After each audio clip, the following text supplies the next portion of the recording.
Something I've often thought about, and I'm sure if you're somebody who has seen some of Rabbi Singer's videos, I'm sure you have thought about this as well, is if Rabbi Singer was alive during Jesus' time, would he have argued for the execution of Jesus?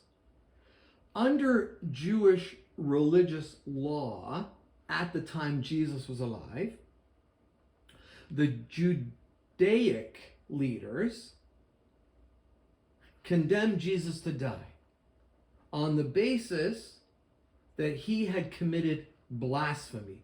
He called himself God, and the Judaic leaders said, well, he's not God, and if he's calling himself God, he's committing blasphemy. And if he's committing blasphemy, he should die. Now, I'm curious. Those of you who are listening, the handful, it's not a lot. We're not a huge group here, but I'm curious to know, if Rabbi Singer was alive during the time of Jesus, do you think he would have raised his hand and said, execute him? Because if you're going to follow the Torah, if you're going to follow the Tanakh, that's what it says. It says if someone commits blasphemy, then they should die. And certainly claiming to be God is blasphemous. Let's take a listen to what Rabbi Singer says in this video, and then we're going to turn to some scriptures. He never said anything like, I am the way, the truth, and the life. No one can come to the Father but by me. If he said that, that's blasphemy. But that appears in the book of John.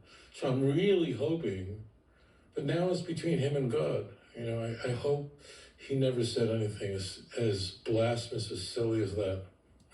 So that's quite interesting. Rabbi Singer is saying, if Jesus said that he was God, then that's blasphemous. I hope he didn't say that. And Rabbi Singer knows what the Tanakh says about those people who do commit blasphemy. They should have died. So, would he have?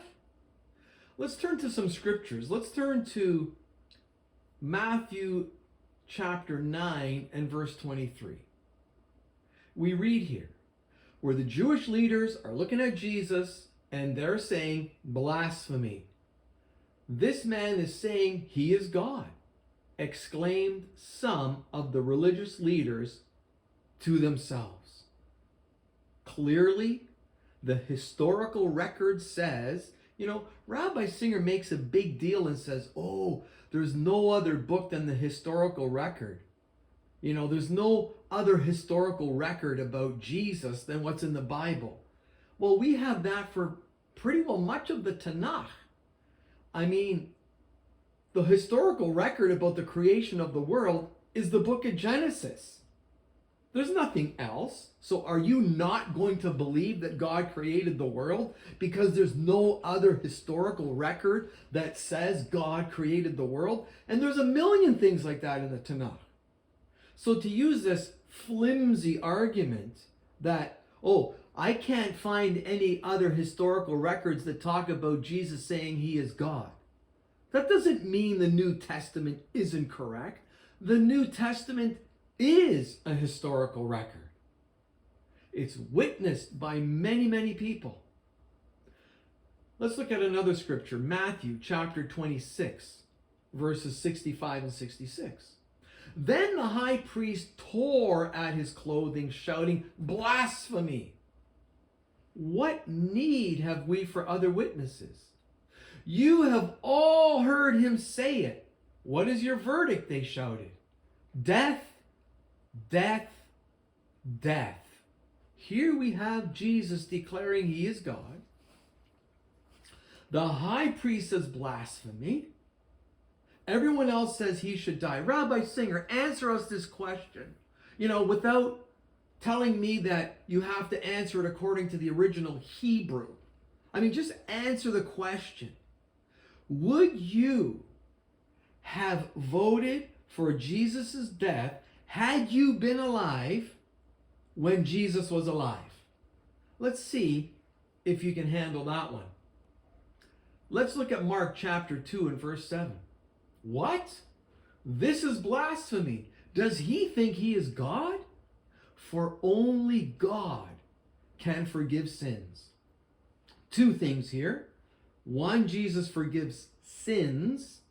And secondly, the Jewish religious leaders are saying, does he think he is God, a mere man? Is he claiming to be God?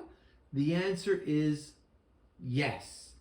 Jesus claimed to be God all over the place.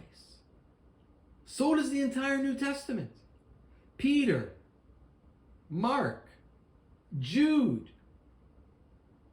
So many writers in the New Testament claim that Jesus said he is God. They recorded what he said. And here we have the verse in Leviticus 24:16, which talks about blasphemers and how it is they should die. Anyone who blasphemes the name of the Lord must be stoned to death by the whole community of Israel. So if you're wondering, did the religious leaders of Jesus' time, did they have a legal leg to stand on when it came to executing a blasphemer? No, they did not. Because Jesus, in fact, was God. He said he was God. If he wasn't God, he would have been guilty of blasphemy. But because he said he was God, which Rabbi Singer refuses to admit, he refuses to admit that the Tanakh and the New Testament can stand on their own as historical documents. We don't need someone else to confirm whether the Tanakh is true. We believe the Tanakh to be true because it's the Tanakh. We believe that the New Testament is true because it is the New Testament. And don't let Rabbi Singer fool you. Their biggest argument, if you're a Singerite, if you are a follower of Rabbi Singer, Lutherans are Martin Luther had followers, and they were called Lutherans. John Calvin had followers, and they are to this day called Calvinists. So don't take it personally or get upset if I say to you, if you are a follower of Rabbi Singer, you are a Singerite. Because a Singerite is someone who believes what their cult leader, Rabbi Singer, says about the Tanakh. You can have 1 million people who say Isaiah 53 says this, or Jeremiah 19 says this. You can have 1 million people, Christian and Jewish, 1 million people can translate it one way.